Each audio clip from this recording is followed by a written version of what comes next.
যখন পরবো তখনই তোমাদের সাথে শেয়ার করবো। আর এই যে হাতে দুটো বালা, এখন ঠিক করিনি কোনটা।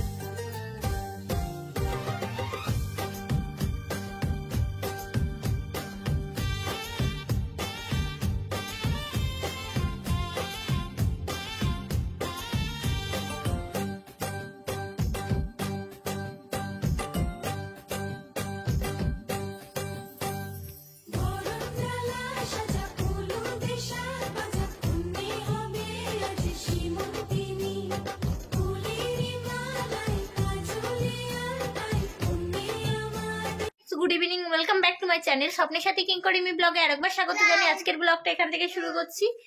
তো আমি একটু আগে পার্লারে গেছিলাম, চুলগুলো তো একদম যাচ্ছে, তাই অবস্থা হয়ে গেছে লাল হয়ে।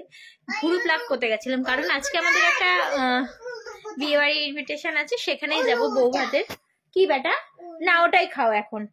আর কি শাড়ি পরবো চলো দেখে নাও। পছন্দ করে দিল, বললো এইটা পর।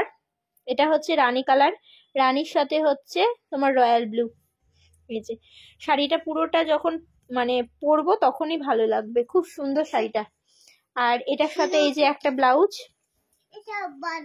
সুন্দর একটা ব্লাউজ, এই যে জুয়েলারি।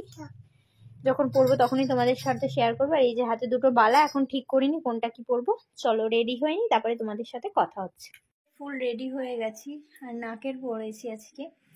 তো চলো ওখানে গিয়ে একদম দেখা হচ্ছে। টাটা, অনেক দেরি হয়ে গেছে। দেরি হয়ে গেছে বলতে বাবু নিচে ওয়েট করছে। চলো টাটা।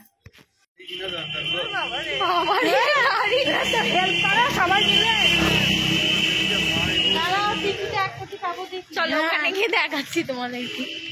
কথা বলতে বলতে কিন্তু আমরা বিয়ে বাড়ি পৌঁছে গেছি। আমাদের বাড়ি থেকে খুব বেশি দূর না, খুব কাছাকাছি, একদম হাঁটা পথ। কেউ যদি মনে করে টোটো করেও আসতে পারবে, না হলে 2 মিনিট হাঁটলেই দেখো চলে আসবে। তো এই যে চলে এসেছি, আর তোমাদেরকে একটু বাইরের ডেকোরেশনটা দেখাচ্ছিলাম কেমন কি করেছে না করেছে। এখানে দেখো দুজনের নাম লেখা আছে, মানে বাইটের নাম আর হচ্ছে বরের নাম, দুজনের নাম। আর এই যে হচ্ছে আজকের ব্রাইড, সত্যি খুব সুন্দর লাগছিল, সাজানোটা বেশ ভালো হয়েছিল আর দেখতেও বেশ ভালো লাগছে। এখন এটা ফ্যাশন হয়েছে জানি না, এখন ইয়েলো কালারটা খুব চলছে। আমি আরেকজনকেও দেখলাম যে ইয়েলো পরেছে, এই যে দেখো ইয়েলোর সাথে রেড। আর তারপরে আমি দেখো একটু তোমার হচ্ছে দেখাচ্ছিলাম তোমাদেরকে ফ্যাশন মেরে যে আমাকে কেমন লাগছে। তো অবশ্যই কিন্তু আমাকে বলবে কেমন লাগছে। পুরো লুকটা বাড়িতে তো তোমাদের সাথে শেয়ার করতে পারিনি, এখানে বর্ষাকে পেলাম, তাই ওকে একটু বললাম যে আমাকে একটু ভিডিওটা করে দে, তাই বর্ষা করে দিয়েছিল। তারপরে দেখো আমরা চলে এসেছিলাম স্টলে তোমাদের সাথে শেয়ার করতে কি কি হয়েছে। এখানে কফি হয়েছিল, চিকেন পকোড়া হয়েছিল, ফুচকা হয়েছিল। ফুচকাটা আমি কিন্তু এখন খাইনি, আমার দাদা খাচ্ছে। আমরা এখন চিকেন পকোড়া খাচ্ছিলাম বৌদি আর আমি মিলে। কফিটাও খেতে পারিনি, কারণ প্রচুর নেমন্ত্রিত ছিল আর ভিড় হয়ে গেছিলো প্রচণ্ড। এই যে বৌদি, আমি আর বাবু, আমরা এখানে চিকেন পকোড়া খাচ্ছিলাম। বৌদি তোমাদেরকে একটু হাই করে দিল। তোমরা অনেকেই জানতে চাও যে আমার বৌদি কোনটা ক্যামেরার সামনে আসে না, তো বৌদি অনেকদিন পর ক্যামেরার সামনে আসলো। ওটা আমার বৌদি। আর এই যে আমার এটা হচ্ছে মাসির ছেলের বৌমা, মানে মাসির ছেলের বউ, আমার বৌদি বলতে পারো। আর এখানে হচ্ছে দেখাচ্ছি, দাঁড়াও তোমাদেরকে। এই যে দেখো আমাদের মেনু কার্ড চলে এসেছে। মেনু কার্ডে খুব সিম্পল রান্না করেছিল, মানে পোলাও, ফ্রাইড রাইস, এরকম হ্যাবিজাবি কিছু করেনি। আর এই যে দেখতে পাবে, দাঁড়াও, এই যে এটা হচ্ছে আমার ছোট পিসি আর পিসামশাই। আর এই যে এখানটায় হচ্ছে আর একটা জেঠিমা ছিল। এই যে এটা হচ্ছে আমার ছোট পিসামশাই আর ছোট পিসি। আর সামনে এই যে ঝুমাদি।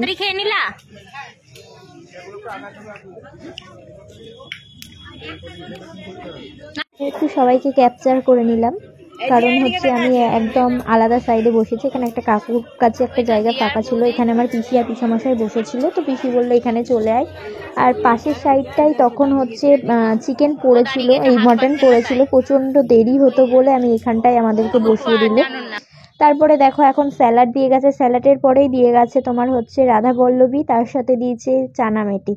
চানা মেটেটাই যে দেখো মেটে পেয়ে গেছি, বেশ ভালো হয়েছিল খেতে। কিন্তু তোমার হচ্ছে রাধা বল্লভীটা একটু ঠান্ডা ছিল, পরে আমাদেরকে আর একটা দিয়ে গেছে গরম। এই যে দেখো আমি তোমাদের সাথে কথা বলতে বলতে গপ করে মুখে পড়লাম, এখন কিন্তু আমার জিভে জল চলে এসেছে খাবারটা দেখে। আর এই যে মটন দিয়ে গেছে, এই মটন বলছি, এঁচোড় চিংড়ি, এই যে এঁচোড় চিংড়ি দিয়ে গেছে। ভাত আর এঁচোড় চিংড়ির ডাল করেছিল, আমি ডালটা নিইনি। এই যে মটন চলে এসেছে এখন। মটনটা বেশ ভালো সিদ্ধ হয়েছে, তবে আরেকটু হলে বেশ ভালো হতো। এই যে পিসামশাইকে দিয়ে গেল, এরপরেই আমাকে দেবে। বেশ বিয়েবাড়িতে একটু মটন না হলে বেশ ভালো লাগে না, বেশ রসিয়ে কষিয়ে খাওয়া হয় মটনটা হলে। মানে চিকেন মটন একটু মাংস না হলে কিন্তু বিয়েবাড়ি মানায় না, মাংসটা কিন্তু আগে দরকার, সে যেই মাংসই হোক, চিকেন বা মটন। আমার মটন খেতেই হবে এমন কথা নয়, চিকেনটাও আমি ভালোবাসি। এই যে দেখো তোমাদেরকে দেখিয়ে দিচ্ছি, এই যে ভেঙে কতটা সেদ্ধ হয়েছে, একদম নরম। এই যে আমাকে নাল্লির পিস দিতে বললাম কিন্তু পাইনি, তারপরে চলে এসেছে, মটন খাওয়া হয়ে গেছে, তারপরে চাটনি দিয়ে দিয়েছে। আর এই যে দেখো আমার খাওয়া এখনো শেষ হয়নি, চাটনি তার সাথে সন্দেশ আর রসগোল্লা ছিল। তো এখন নিচে আমরা চলে এসেছি, প্রচণ্ড ভিড় হয়ে গেছে, গ্যাঞ্জাম। আমরা কিন্তু এখানটায় বসে আছি, খাওয়া দাওয়া করে নেমে চলে এসেছি, আমি আর বৌদি আর বাবু। আমার দাদা এখন খায়নি, এই মানে ও খেতে বসবে এখন। তো আমরা এখানটায় বললাম যে বৌদিকে যে একটু পরে বাড়ি যাব, তাই বৌদি আর আমি একটু গল্প করছিলাম, আর সবাই এখানটায় কি করছিল সেটাই তোমাদের সাথে একটু শেয়ার করছি।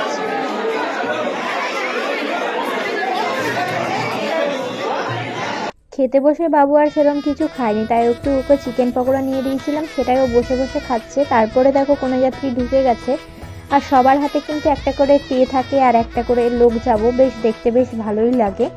এটা ছোটবেলায় মনে হতো যে কোনো যাত্রী যাবো, বরযাত্রী যাবো, হাতে একটা করে ট্রে নিয়ে যাবো। দেখো আমার এগুলো কিন্তু ভিডিও করতেও ভালো লাগে আর দেখতেও ভালো লাগে, তাই ভাবলাম তোমাদের সাথে একটু শেয়ার করি কার কার এরকম ভালো লাগে। ছোটবেলায় ব্যাপারটা একটু অন্যরকম ছিল, এখন বড় হয়ে গেছি তো এখন আর সেই ব্যাপারটা নেই, তবে ভালো লাগে।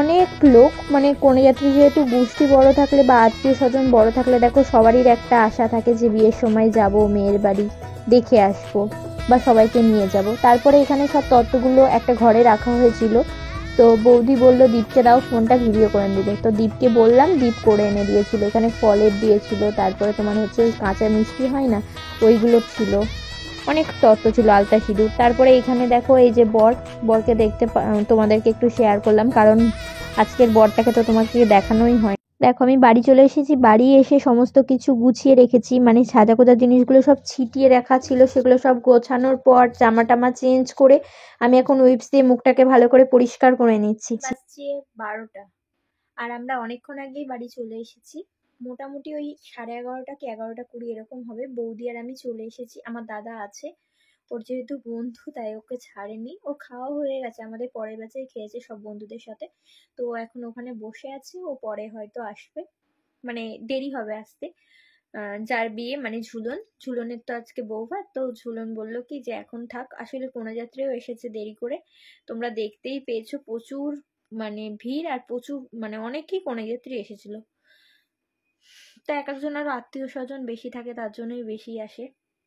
আমাদের ঘোষদের মধ্যে অল্প কাজে মানে কিছু একটা কাজ করলে অল্প লোকজন হয় না, আর ওর যেহেতু একটাই ছেলে ওর বাবা মার, তো ওদেরও প্রচুর নেমন্ত্রিত ছিল, প্রচুর লোক। তো চলো আজকের ভিডিওটা এতটুকুনি। ভিডিওটা ভালো লাগলে লাইক কমেন্ট শেয়ার করে দিও, যারা ইউটিউব থেকে দেখছো চ্যানেলটিকে সাবস্ক্রাইব করবে, যারা ফেসবুক থেকে দেখছো প্লিজ পেজটাকে ফলো করে দেবে। আর আমাকে কেমন লাগছিল অবশ্যই কমেন্ট করে জানাবে। বৌদি লাইনারটা পরিয়ে দিয়েছে, শাড়ি টাড়ি আমি নিজে পরেছি, বৌদি পিন করে দিয়েছে, কুচিটা ধরে দিয়েছে, মেকআপ টেকআপ সব আমি একাই করেছি। চলো ভিডিওটা ভালো লাগলে লাইক কমেন্ট শেয়ার করে দিও, টাটা, গুড নাইট।